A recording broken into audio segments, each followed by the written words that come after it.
You're scrolling through your favorite online marketplace. You see that must-have item, and your wallet's a little light. You think, floatme could bridge the gap. But then, a little voice whispers, wait, is there a limit? Can I just pull out as much as I need? Ever found yourself asking that? You're not alone.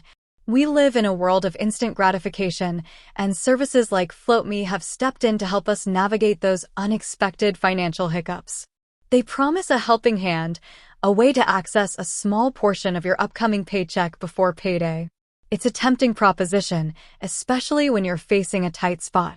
But, like any financial tool, understanding its limits is crucial. So, let's dive into the core question. Is there a limit on floatme payments? The short answer is yes. Floatme isn't designed to be a limitless cash reservoir.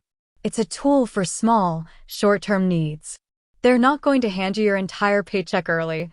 That's not their model. The specific limit you encounter will depend on a few factors. Primarily, it's tied to your income history, your direct deposit frequency, and your bank account stability. Floatme analyzes your account to assess your ability to repay the advance. They need to see consistent deposits and a healthy balance to determine how much they can safely lend you. Typically, the initial limit is relatively small, often ranging from $20 to $50. This is to minimize risk for both you and floatme. As you continue to use the service responsibly, consistently repaying your advances on time, your limit might increase. But even then, it's unlikely to exceed a few $100s. It's important to remember that floatme isn't a loan, but rather a service that provides access to a portion of your earned wages. This means they're not charging interest like a traditional loan, but they do have a subscription fee. This fee is how they make their money. Now, why are these limits in place? It's all about responsible lending and preventing users from falling into a cycle of debt. Floatme's goal is to offer a helping hand, not to create a long-term dependency.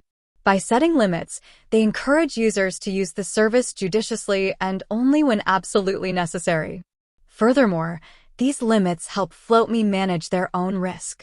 They need to ensure that they can recover the advanced funds from your next paycheck. If they were to allow unlimited withdrawals, they would be exposed to significant financial risk. So, when you're thinking about using floatme, remember it's designed for small, unexpected needs, not for major financial overhauls. Don't expect to pull out thousands of dollars. Instead, think of it as a bridge to get you to your next payday, not a permanent solution.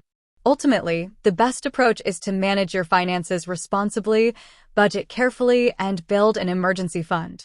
That way, you'll rely less on services like floatme and have a more secure financial foundation. With that said, thanks for watching, and until next time.